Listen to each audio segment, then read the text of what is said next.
અમેરિકાની aircraft company બોઇંગે બેંગલુરુમાં પોતાના engineering technology સેન્ટરમાંથી 180 કર્મચારીઓને નોકરીમાંથી હાંકી કાઢ્યા છે.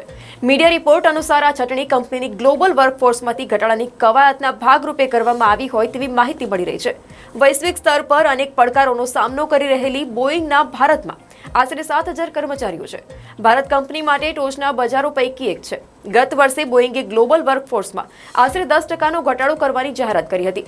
મળતી માહિતી મુજબ બોઇંગની વૈશ્વિક સ્તરે વર્કફોર્સ ઘટાડવાની કવાયતના ભાગરૂપે બેંગલુરુમાં Boeing India engineering technology centre જે છે ત્યાંથી 180 કર્મચારીઓને ડિસેમ્બર ત્રિમાસિક 2024માં જ હાંકી કાઢવામાં આવ્યા હતા.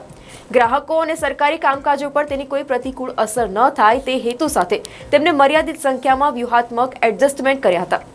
ઉલ્લેખનીય છે કે આ મામલે અમેરિકાની એરક્રાફ્ટ કંપની બોઇંગ તરફથી હજી સુધી કોઈ સત્તાવાર નિવેદન આપવામાં આવ્યું નથી.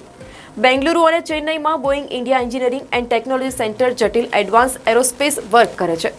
બેંગલુરુમાં કંપનીની સંપૂર્ણ માલિકીનું એન્જિનિયરિંગ એન્ડ ટેકનોલોજી સેન્ટર અમેરિકાની બહાર સૌથી મોટા રોકાણોમાંનું એક છે. ભારતમાંથી બોઇંગ 300થી વધુ સપ્લાયર્સ નેટવર્ક સાથે વાર્ષિક $1.25 અબજ સોર્સિંગ કરે છે.